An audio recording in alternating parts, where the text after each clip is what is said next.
All right. So tell me, how did you and Jesse meet? We met when we were 7. Her parents came on deputation through our church in North Florida, and she got out of the car, and the first thing that she said to me was, "Do you want to race?" And I said, "Of course I want to race. Let's do this thing." And then she beat me, and I didn't like her after that. Wasn't happy that I lost.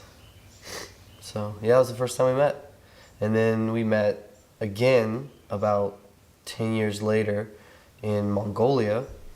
My church took a missions trip over there, and I had no idea it was to her family or that part of, I had no idea she even existed still. And yeah, I got out of the van after like 36 hours of a trip, and she was there just cooking chili on a wooden stove, and I fell in love right there. It was the greatest chili I ever had. Nice.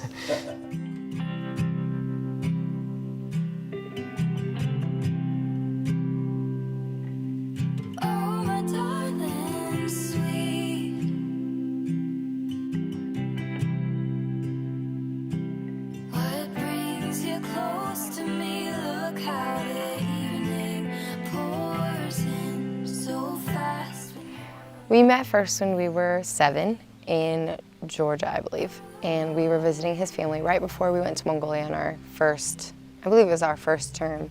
I don't remember him very well, but I remember the situation and the family and just kind of having fun with them and playing with them.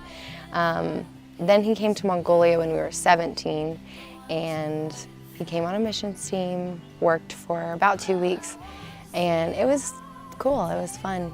He kind of, yeah, I wasn't interested in him, like I didn't like him, but he just became like a really quick, good friend, and it was kind of a sweet time. That was really how I remember meeting him, was when we were a little bit older.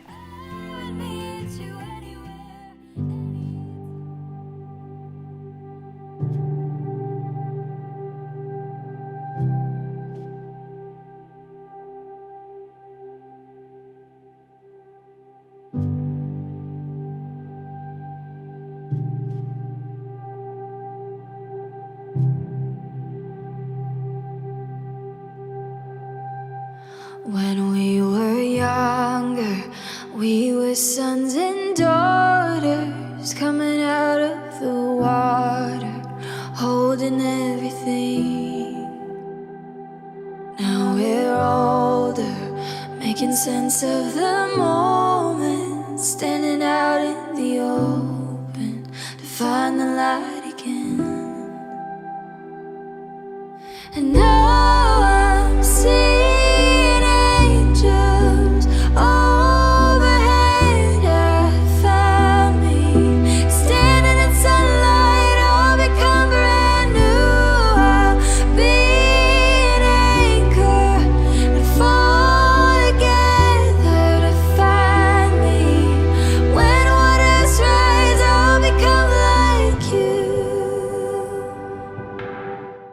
I'd love to tell the story when I first fell in love with you. After that horrible, long, dreadful trip to Mongolia, I was tired and worn down. Every part of my body hurt, and all I wanted was some normal food. I hopped out of the van after a very long, cramped ride into the village. When I started walking towards the cabin, I could just barely see through the front door. I saw this long, gorgeous, curly brown hair. I started hearing the most beautiful music coming from who knows where. You turned around and smiled at me, and after what seemed like decades, I finally realized I was drooling. From that moment on, I knew I would be standing here today.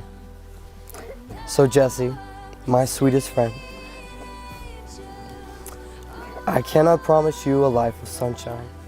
I cannot promise you riches, wealth, or gold. I cannot promise you an easy pathway that leads away from change or growing old. I cannot promise you that I will not snore at night, and because of that, I cannot promise my tomorrow. That being said, there are some things I can promise you. I promise to follow the teachings and obey the commandments of God. I promise all my heart's devotion. I promise a smile to chase away your tear. I promise to cherish you until my final breath. I promise to lead you and guide you as Christ leads me. I promise a love that's ever true and ever growing. I promise to honor you with honesty and understanding. I promise a hand to hold and yours through each tomorrow. And in this marriage, we will stand together, listening every moment to the Spirit's call, resting in our Savior, our all and our all, standing together on the promises of God. Glory in the highest, we shall shout, and we shall sing.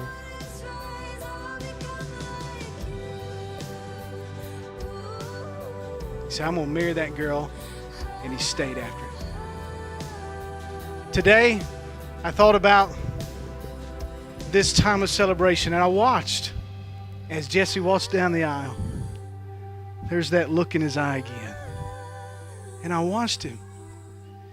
And I thought, you know what? Life's been a journey to now. But the difference now in this new journey, oh yeah, there's still going to be hills and valleys. Still going to be wrong turns, roadblocks, and detours.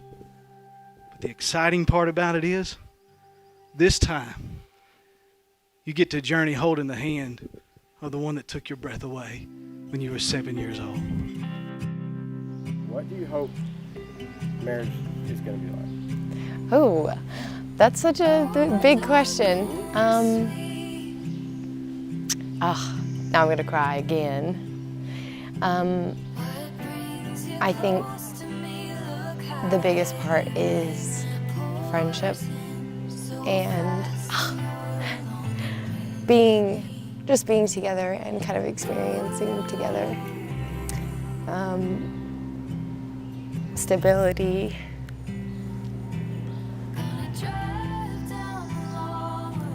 Did he cry? Am I the only one? I think I'm really excited about the spiritual strength that's going to come from having that union and being in covenant and just realizing that there's just such a commitment there that will carry us through some hard things that will come.